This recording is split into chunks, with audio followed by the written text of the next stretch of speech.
There are no more ships coming from China.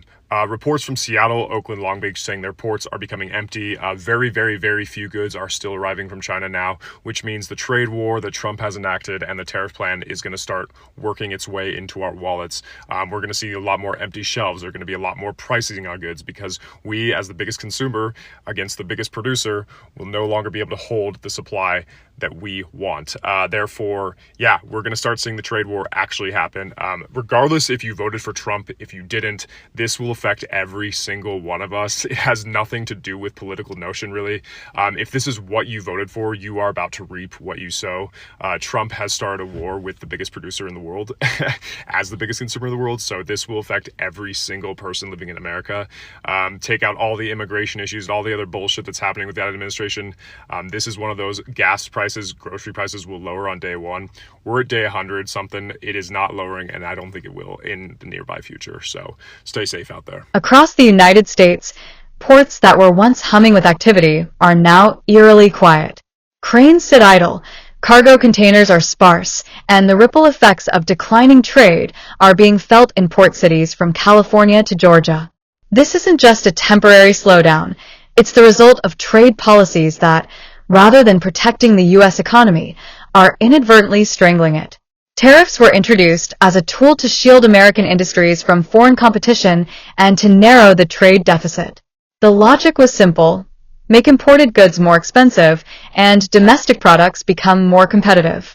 But in practice, this strategy has sparked a trade war that has disrupted global supply chains and created significant economic fallout.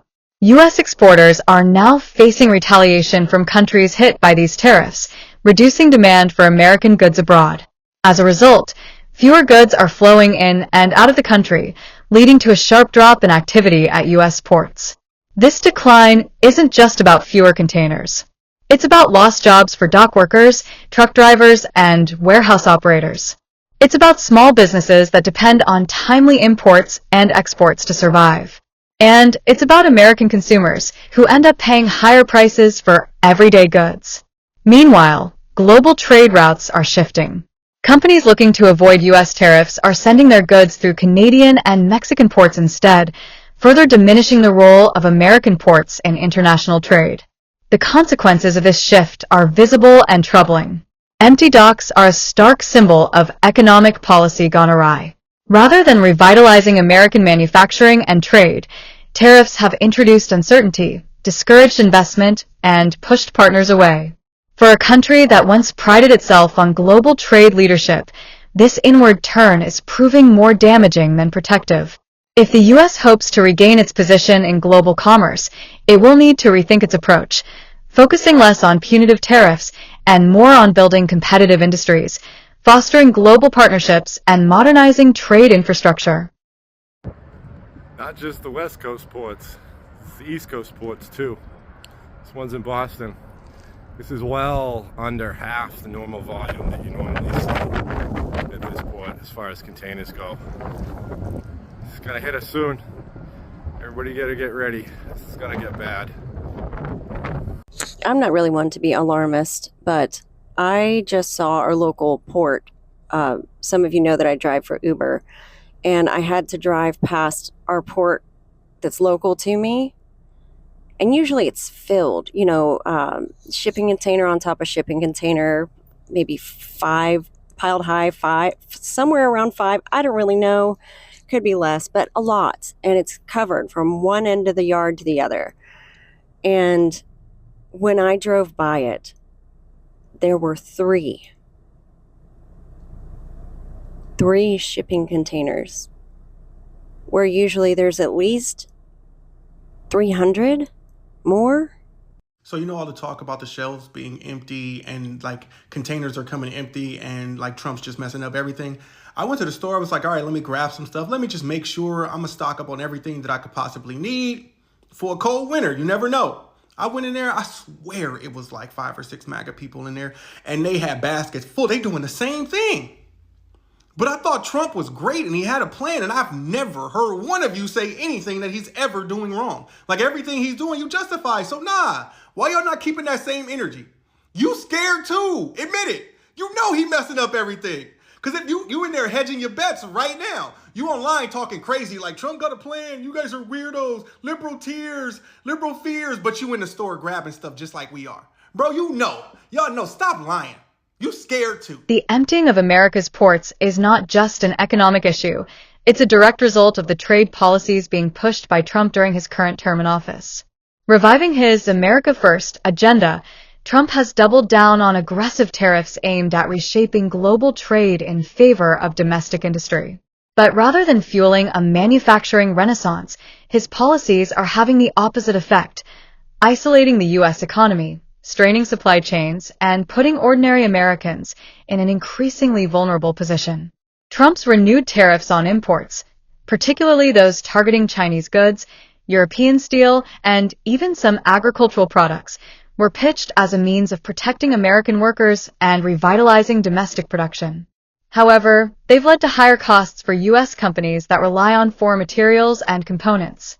Many manufacturers have been forced to cut production or pass those rising costs onto consumers, worsening inflation.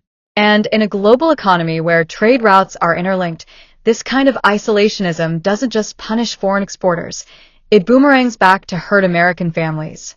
Now, with fewer imports coming in and retaliatory tariffs throttling exports, ports that once handled millions of tons of goods are growing quieter. This slowdown trickles down into everyday life.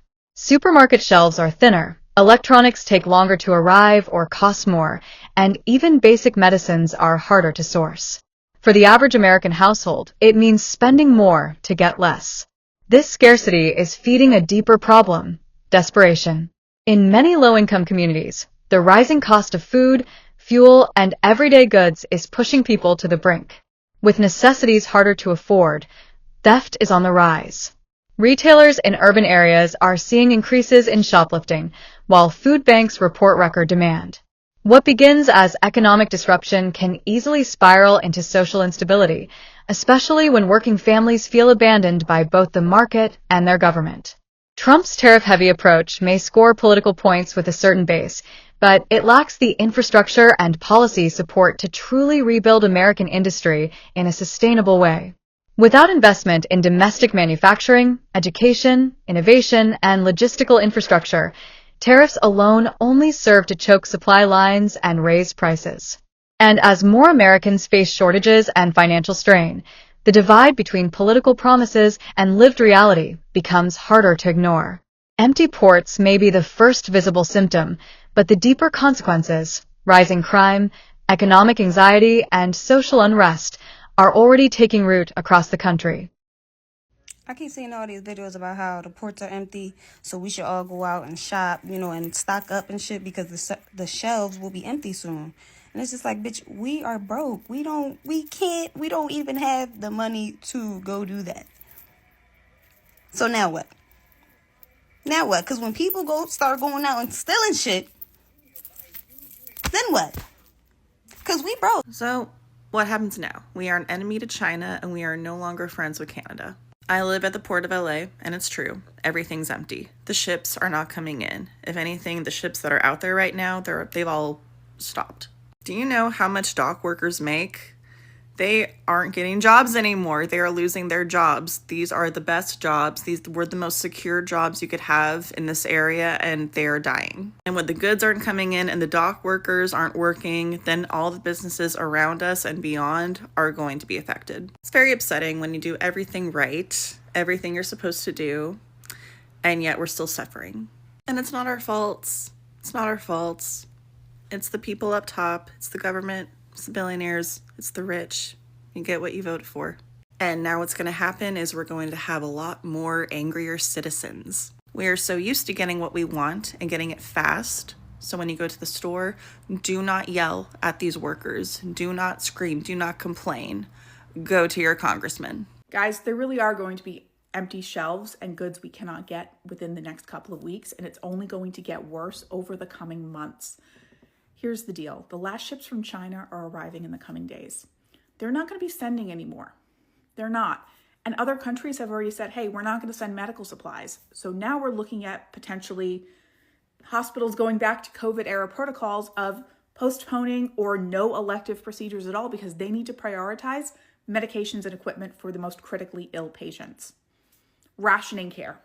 Rationing care. And it angers me because this is completely avoidable and completely self-inflicted, and it's going to hurt those who can least stand any suffering, the poorest and the sickest among us. And as a person with a human soul, that bothers me. And I'm doing what I can for myself and my family. If you are able to pick up some extra staples like flour or boxes of cereal, canned goods, rice, dry beans, household cleaners, some over-the-counter medications, just to have like cold meds, Tylenol, Advil, things like that. Do it if you can. Go to the dollar store. They have them there. I checked. I was at Dollar Tree yesterday picking up a few things. Seriously, you don't have to spend a lot of money to have a little extra backstop. And I know some people are like, I can't even do that. And that's going to be the reality across this country. And it's only going to get worse because not only is the supply not going to be coming in, what we do have and what we do manufacture here, the costs are only going to continue to rise because the demand is going to increase. And this is completely avoidable. So, are we great again yet? As America watches its ports grow quieter, its shelves grow barer, and its prices climb higher, we have to stop and ask, is this tariff-driven strategy truly worth it? Is it really in the best interest of the nation, or just a political maneuver dressed as economic patriotism? With working families feeling the squeeze, businesses struggling to stay afloat, and entire communities bracing for what comes next, how can we ignore the real impact these policies are having on everyday life? And to those who supported this direction at the ballot box, is this really what you voted for? Is this the version of prosperity and strength that was promised? Or are we watching a nation isolate itself into hardship? This is Orbit Point, where we bring you sharp, honest takes on the world's most pressing issues. If you found this insightful, don't forget to like, subscribe, and hit the bell so you never miss a perspective that cuts through the noise. Drop a comment below. Do you think these tariffs are helping or hurting America? Let's talk about it.